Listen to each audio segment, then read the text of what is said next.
அஸ்ஸலாமு அலைக்கும் வரஹ்மத்துல்லாஹி வபரகாத்துஹு. அன்புக்கினிய சகோதர சகோதரிகளே, மகத்தான மக்காவின் வெற்றி தொடர் வீடியோவில் இது 5வது பாகமாக பதிவு செய்கிறோம்.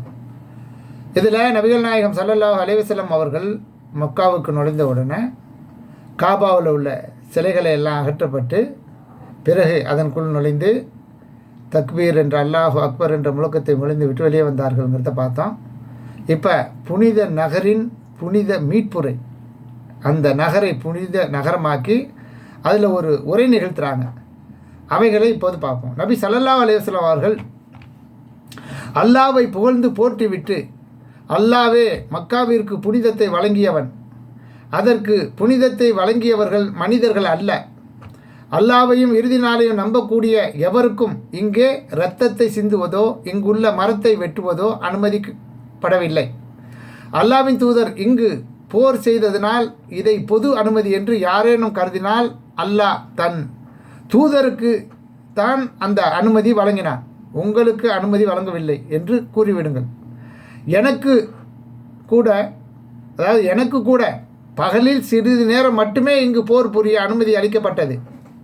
இன்று அதன் புனித தன்மை நேற்றைய அதன் புனித தன்மையை போல் மீண்டும் வந்துவிட்டது. சரியா? நேற்று எப்படி புனிதம் இருந்ததோ அதே போல் கொஞ்ச நேரத்துக்கு பிறகு என்னை போரிடுவதற்கு அனுமதித்தான். அதன் பிறகு மீண்டும் பழைய புனித தன்மை அடைந்து விட்டது. இதை இங்கு வந்திருப்பவர் வராதவருக்கு எடுத்து சொல்லிவிடுங்கள் என்று பிரகடனம் செய்கிறார்கள். இதை அறிவிப்பவர் அபூ ஹுரைரா ரலியல்லாஹு அன்ஹு அவர்கள். அபூ ஹுரைரா அல் அத்வீர் ரலியல்லாஹு அன்ஹு அவர்கள் நூல் புகாரில் 4295வது ஹதீஸாக இடம்பெற்றிருக்கு.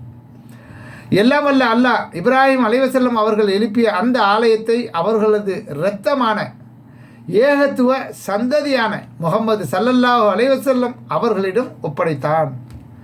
இணை கற்பிப்போர் தமது இறை மறுப்புக்கு தாமே சாட்சி கூறிக்கொண்டிருக்கும் நிலையில் அல்லாவின் பள்ளிவாசல்களை நிர்வகிப்பது தகாது.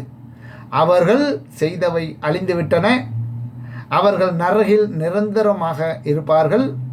அல்லாவையும் இறுதி நாளையும் நம்பி தொழுகையை நிலைநாட்டி ஜக்காத்தையும் கொடுத்து அல்லாவை தவிர எவருக்கும் அஞ்சாதிருப்போரே அல்லாவின் பள்ளிவாசல்களை நிர்வகிக்க வேண்டும். அல்லாவையும் இறுதி நாளையும் அஞ்சக்கூடியவர்கள் மட்டும்தான் இந்த பள்ளிவாசல்களை நிர்வகிக்க வேண்டும். அவர்களே நேர்வழி பெற்றவர்களாக இருக்க முடியும் என்று அல் குர்ஆன்ல அல்லாஹ் 9வது அத்தியாயம் 17, 18வது வசனங்களில் சொல்லி காட்டுறான். இந்த வசனத்தில் கூறுவது போல இணை வைப்பவர்கள் கையில் இருந்த ஆலயத்தின் நிர்வாகத்தை முஸ்லிம்களும் ஒப்படைத்தான். அல்லாவின் தூதர் ஸல்லல்லாஹு அலைஹி வஸல்லம் அவர்கள் அந்த ஆலயத்தை மட்டுமல்ல, அதில் நடைபெறும் ஹஜ் எனும் வணக்கத்தையும் தூய்மைப்படுத்தினார்கள். நிர்வாண தவாபுக்கு அடுத்ததாக நிரந்தர தடை.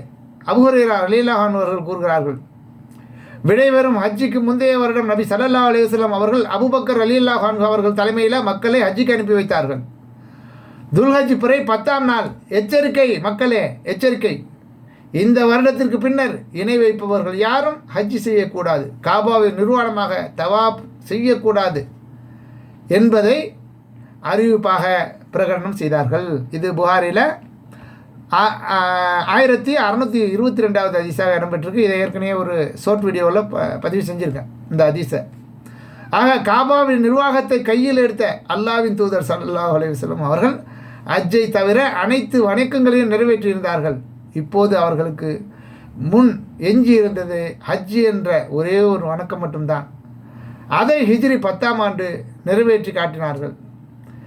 கட்டட அமைப்பில் மாற்றங்கள் எதுவும் இல்லை. நபி ஸல்லல்லாஹு அலைஹி வஸல்லம் அவர்கள் காபாவை கைப்பற்றியதற்கு பின்னால் காபாவின் கட்டட அமைப்பில் எந்த மாற்றத்தையும் செய்யவில்லை.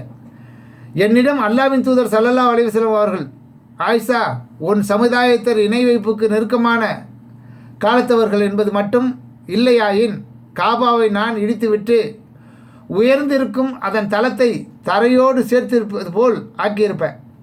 மேலும் கிழக்கே ஒன்றும் மேற்கே ஒன்றுமாக அதற்கு 2 வாயில்களை அமைத்திருப்பேன். ஹிஜ்ர் பகுதியில் 6 முழங்களை கூடுதலாக்கி இருப்பேன்.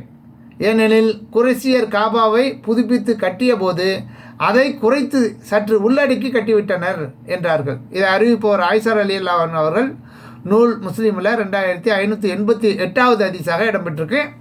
இன்ஷா அல்லாஹ் இறுதியாக இன்னொரு வீடியோ வரும் போல இருக்குது. இன்ஷா அல்லாஹ் அடுத்த காணொலியில் நிறைவு செய்வோம். தேங்க்ஸ் ஃபார் வாட்சிங். ஜஸாக்கல்லாஹ் ஹைர்.